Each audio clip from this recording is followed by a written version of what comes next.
제10차 2013년 부산에서 열렸던 WCC 제10차 총회를 우리가 다루지 아니할 수가 없을 겁니다. 그러기 전에 우선 그 1973년 로잔 대회 이후에 복음주의 계통의 에큐메니컬 운동은 어떻게 진전이 되어져 왔는가, 또 WCC 운동에 대한 복음주의적 반격은 어떻게 진행됐는가를 보지 아니할 수가 없죠. 1974년 그 스위스 로잔에서 약 150여 개국의 복음주의 신학자들이 모여서 로잔 대회가 열리게 되었죠. 이때 가장 커다란 그들의 그 디클레레이션은 이것입니다. 뭐냐면 타종교의 구원의 가능성이라든지 또는 어떤 개종을 위한 복음 선포의 목적을 두지 않는 타종교와의 대화를 주장하는 것은 완전히 엄격히 정죄했습니다. 로잔대에서. 그래서 이 선언문에서는 1961년 WCC 뉴델리 대회 이후에 급진전되어져 온 그 타종교와의 대화 추세에 대해서 굉장한 반동과 거기에 대한 반대의 뜻을 분명하게 담았던 것입니다. 그래서 그 유명한 로잔 커버넌트에 보면은 거기에 그리스도의 유일성과 보편성에 대한 위대한 선언이 있습니다. The uniqueness and universality of Christ. 그것은 매우 중요하죠. 제가 그 중요한 부분을 좀 읽도록 하겠습니다. 이것은 로잔 커버넌트의 중요한 부분입니다. 우리는 어떠한 형태의 혼합주의와 또 그리스도께서 어떤 종교나 이데올로기 속에서 똑같이 말씀하신다는 뜻에서 진행되는 대화는 그리스도와 복음을 손상시키기 때문에 이를 거부한다.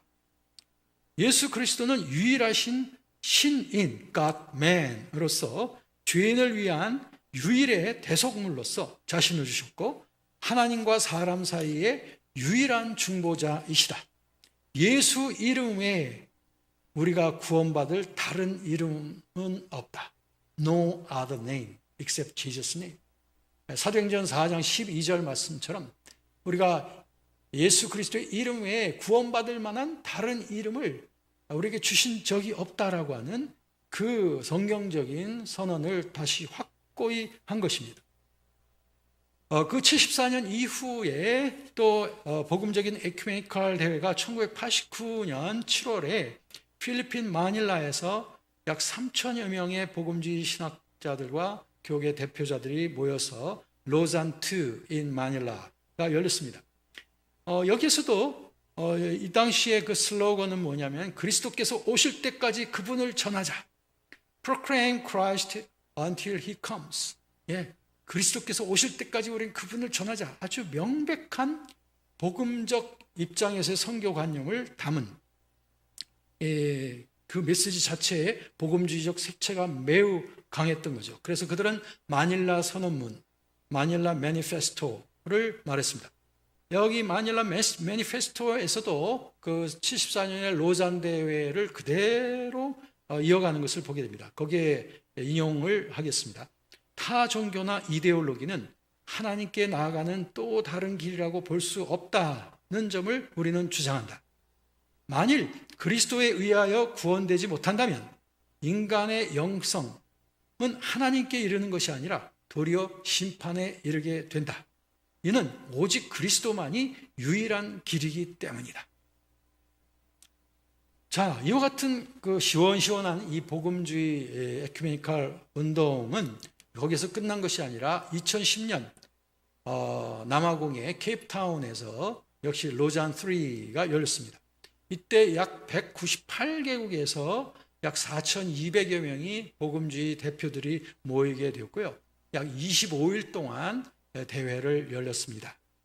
이 로잔 3에서도 로잔 대회와 또 마닐라 대회를 이어가는 그들의 선언은 그대로 변하지 않고 계속적으로 그들이 확인이 되어져 온 것을 봅니다.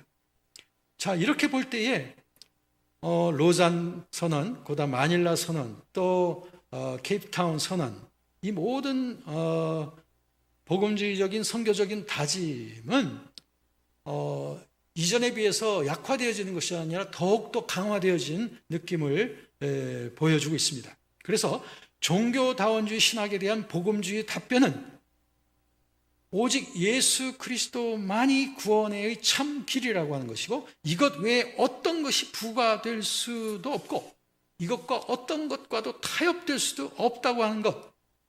만약에 이 타협이나 어떤 그 부가적인 것의 길을 찾는다면 그것은 교회 존립을 포기하는 것과도 마찬가지다. 그러므로 이제 복음주의 교회들은 타 종교와의 그 대화를 우리가 절대 우리가 받아들일 수가 없는 것이고, 만일 우리가 그들에게 대한 대화의 창구가 단 한 가지 필요하다면 그것은 복음 증거를 위한 대화인 것이다. 그래서 사실 로잔 대회나 마닐라 대회에서도 한 가지 우리 복음주의적인 그동안 전통적인 선교 방법에 대해서 또 태도에 대해서 좀 우리가 그 반성을 했던 것은 사실입니다. 그것은 뭐냐면, 지난날 우리 기독교인들이 또 선교사들이 타종교인들에 대하여 지나치게 거만한 태도로 보이게 된다든지, 또 그들을 너무 디나운스 했던 것들, 이렇게 룩다운 했던 것들, 그런 태도에 대해서는 우리가 반성을 한다. 그러나 이제 우리는 더욱더 이 그리스도 구원의 유일성에 입각한 그런 복음을 전함에 있어서 더욱더 적극적인 선교적 대화를 할 것이다 라고 하는 것입니다. 다시 말하면 이 타종교인들에 대한 어떤 반성이라고 하는 것은 우리들이 그들의 신앙과 그들의 절대성을 우리가 인정하지 못해서 우리가 반성한다는 그 말이 아니라, 저 타종교 속에는 구원이 없다고 하는 것, 그리스도 외에는 다른 구원의 길이 없다고 하는 것을 분명히 전제한 절대적인 확신을 깔고, 그런 확신을 가지고서 타종교인들을 구원하기 위하여 그들의 잘못된 것들을 복음 안으로 초청하기 위한 그러한 우리의 태도에 관한 것이지 우리의 신념에 관한 것이 아니라고 하는 것을 분명히 했던 것입니다. 그래서 이제 이 로잔 또 마닐라 그리고 이 케이프타운 대회를 통해서 우리 복음주의 선교는 좀 더 유연하고 좀 더 효율적인 방식을 취해야 된다고 하는 것을 우리들이 서로 확인하게 되었던 것입니다. 그것은 대화적 대화가 아닌 선교적 대화이다. 네. 이러한 대화는 혼합주의나 종교 상대주의적 차원의 대화가 아니라 예수 구원의 유일성에 대한 절대적 확신을 근거로 한 가장 유연한 방식의 그런 선교 방식이라고 하는 거죠. 아시다시피 오늘날 이제 식민지 시대는 이제 지나갔고, 이제는 약소 국가라고 해서 우리가 천대받을 수 있는 그런 세계가 아닙니다. 모든 선교사들이 전에는 크리스천들 하나의 그 강대국들의 문화와 경제력을 힘으로 해서 선교를 했었던 미션 바이 포스, 힘에 의한 선교의 시대가 없었던 것은 아니죠. 그러나 이제는 더 이상 그런 시대가 아니고, 이제는 하나의 인카네이션, 성육신적인 선교의 정신을 가지고 우리들은 그리스도의 복음을 전해 나가야 된다라고 하는 것입니다. 자, 이제 마지막 저의 강의의 결론으로서 이 WCC 논쟁의 그 해결을 위한 방안은 없을 것인가? 특별히 첨예하게 고통과 아픔을 겪었던 우리 한국교회의 WCC 문제를 위한 그 치유의 길은 없을 것인가? 라고 하는 점을 좀 살펴보도록 하겠습니다. 사실 WCC가 1차 그리고 2차 세계대전 때에 그 실존적인 문제에 있어서 교회들이 서로 연대해져서 그리고 그 불운했던 그런 우리 인류의 실존의 문제에 관심을 가지고 행동을 했던 것, 이것은 좋은 점이었다라고 생각을 합니다. 그것은 사실 우리가 교회가 세상 속에서 소금이라는 게 무엇인가, 빛이 무엇인가라고 하는 그 정체성에 관계되는 일이었던 것은 분명합니다.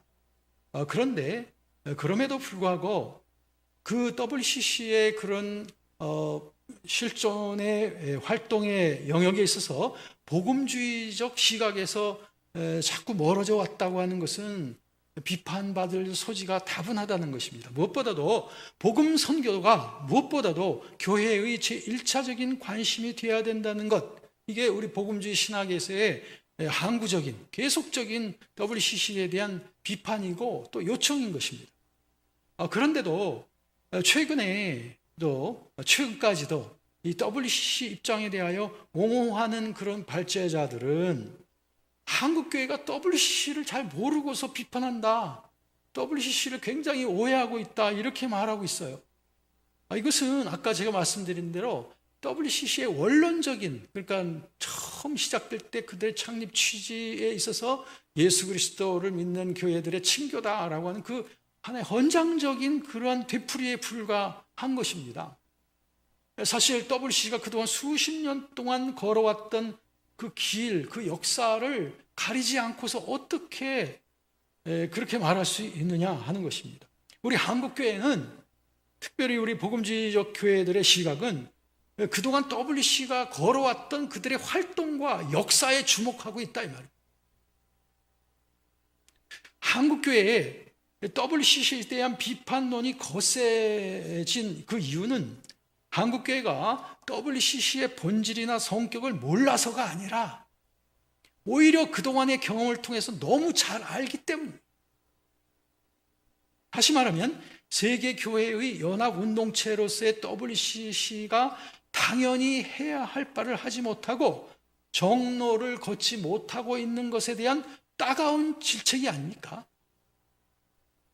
그러므로 NCCK는 한국의 복음주의적 교단들이 WCC에 대해서 오해하고 있다, 무지하다 이렇게 지적하기 전에 대부분의 한국교회가 지니고 있는 WCC에 대한 생각과 정서를 좀 여과 없이 받아들이고 오해 없이 좀 WCC에 전달해 줘야 될 임무가 NCCK에 있다, 이겁니다.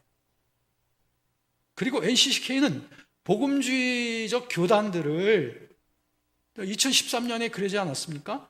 WCC 부산대회에 수용하려고, 한국교회를 될 수 있으면 좀 더 많이 수용하려고 얼마나 NCCK에서 많이 노력했습니까? 근데 그러기 전에 먼저 했어야 되는 것이 있습니다. 그건 뭐냐면 한국교회가 WCC와 관련해서 60년대 그 교단 분열을 비롯해서 그 진보주의 신학 등으로 인해서 한국교회에 커다란 아픔과 폐해가 있었다고 하는 사실을 진지하게 반성하고 이것을 한국교회 앞에 먼저 고백을 해야 돼요. 여태까지 이 WCC나 NCCK는 이런 점에 있어서 한국교회 앞에 단 한 번도 유감의 또는 사과의 그런 공식적인 뜻을 전한 적이 없습니다. 미래 목회 포럼에서 열렸던 그 WCC 논제에 대한 그 포럼에서도 그런 것들이 지적이 됐던 것입니다.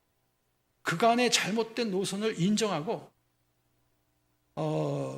앞으로 이제 복음적인 교회로 WCC와 NCCK가 가려고 하니까 좀 힘을 보태달라고 이렇게 우리에게 요청을 해야 되지 않느냐라고 미래 목회 포럼에서는 이렇게 강사들이 열변을 토했던 것입니다. 그거는 그만큼 NCCK가 이 WCC 문제에 있어서 반드시 한국교회 앞에 선행해야 되는 점이 있다는 겁니다. 저도 학회 발표를 통해서 또 여러 매스컴을 통해서 이 점을 저도 그동안 계속해서 요청해 왔습니다. 저는 NCCK가 반드시 이 WCC 문제를 치유하고 이 부분을 봉합하려면 한국교회 앞에 해야 될 일이 있다는 것. 전 두 가지로 요약을 합니다. 첫째, 그동안 WCC로 인해 한국교회 안에 용공주의적 의혹, 또 교단 분열, 종교다원주의 등의 손실과 의혹이 있었다는 것을 NCCK 관계자들은 한국교회 앞에 겸허히 인정해야 합니다. 이러한 인정을 하지 않는다면 WCC가 제 아무리 훌륭한 연합기구고 또 복음주의적 단체라고 선전해도 대부분의 한국교회는 이에 대한 공감을 결코 표하지 못할 겁니다.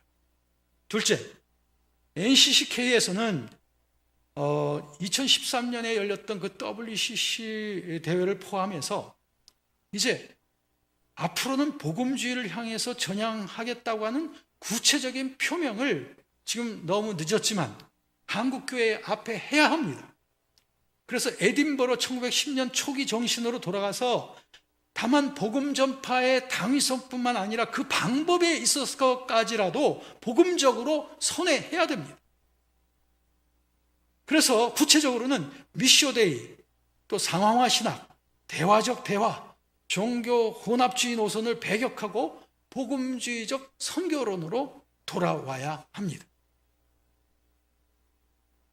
아쉽게도 2013년 많은 복음주의 교회들과 대다수의 한국교회 교단들이 NCCK를 향해서 또 부산 그 WCC 대회를 유치하고자 노력하는 여러 대표자들을 향해서 계속해서 요청해 왔습니다. 계속 이번 WCC 대회를 포기해라. 첫 번째는 포기하라고 했고요. 나중에 그것을 포기하지 못한다고 할 때는 그것은 그렇다면 이번 WCC 대회가 이제 WCC가 좀 복음적인 방향으로 다시 돌아서기 시작했다고 하는 좀 이정표라도 만들 수 있는 그런 대화가 되었으면 좋겠다라고 끈질기게 요청을 해왔습니다. 그러다 보니까 그 WCC 유치 대표자들은 그 한국교회를 좀 무마시키기 위해서 이번 WCC 대회 반드시 그런 대회가 되도록 그렇게 노력하겠다라고 하면서 매스컴을 통해서도 굉장히 발표했지만 그 발표를 믿는 사람들은 없었습니다.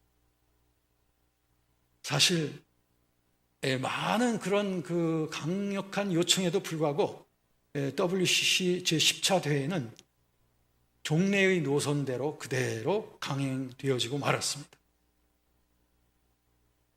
사실 이 WCC 10차 총회를 유치했던 그런 그 대표자들은 그로 인해서 굉장히 한국 교계로부터 몰매를 맞게 되었죠.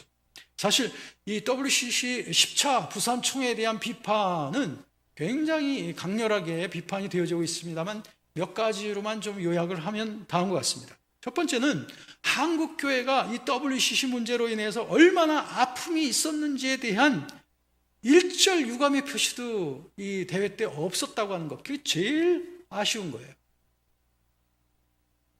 또 두 번째는 WCC 부산 총회를 유치하려고 했던, 적극적으로 유치했던 이 대표적인 인사들이 호언장담을 했거든요. 이번 총회는 분명히 복음적으로 돌아가게 만들 것이다. 그런데 웬걸 역시 WCC 이 총회는 종교다원주의의 그동안의 역사와 발걸음을 다시금 재확인하는 그런 총회가 되었을 뿐입니다. 세 번째, 이 대회에서는 특히 종교다원주의에 대한 어떤 반성도 없었다고 하는 것이고요. 그리고 마지막으로는 좀 실존적인 문제인데, 그 WCC가 그렇게 인간의 실존과 평화, 샬롬의 문제를 다루고 있다면 그 북한과의 그냥 평화적 통일이라든지 그 대화의 그런 문제뿐만 아니라 북한의 그 인권 문제에 대해서도 좀 잘 다뤄줬어야 되지 않느냐, 이런 문제에 대해서는 전혀 언급이 없습니다. 그 다음에 첨예한 그 이슈인, 그 사회적인 이슈인 동성애 문제에 대해서도 WCC는 동성애 문제에 대해서 찬성도 하지 않고 반성도 하지 않는다. 그러면서도 WCC 대회에 동성애 부스들이 막 만들어지곤 했었던 것을 봅니다. 이런 그 WCC의 이런 모호한 이러한 문제를 볼 때에 과연 WCC가 그들이 표방하는 대로 인간의 실존 문제와 인간의 화해 문제를 진짜 진지하게 다루고 있는가? 이 점에 대해서 의문을 제기할 수밖에 없다라고 하는 것입니다. 늦었습니다. 정말 많이 늦었어요. 이번 2013년 때의 그 일에 대한 조그만 반성의 발자국이라도 옮겨놓을 수 있었더라면 좋았지만, 그러나 지금이라도 NCCK가 이러한 그 한국교회의 대부분의 정서와 그들의 아픔을 이해한다면, 진정으로 그리고 복음 안에서 하나 된 한국교계의 연합을 위해서 힘쓰기를 원한다면 그렇다면 NCCK가 교회 연합의 슬로건에 걸맞는 연합체로서 한국교회 앞에서 인정을 받으려면 최소한 제가 아까 두 가지로 전명한 이런 표명에 대해서 분명한 표명을 보여줘야 되고, 한국교회 앞에, 그리고 거기에 대한 구체적인 실천을 옮기는 길밖에는 없습니다. 그 이유는 대부분의 모든 한국교회들은 그리스도 구원의 유일성과 함께 진정한 복음 안에서의 일치를 원하기 때문입니다. 우리 NCCK가 바로 이와 같은 두 가지, 예수 그리스도 구원의 유일성 그리고 복음 안에서의 일치, 이 문제에 있어서 모든 것들을 다 벗고 지난날의 과오를 다 용서받고 한국교회의 진정한 대변자로서 거듭나는 그러한 계기가 되어지기를 바랍니다.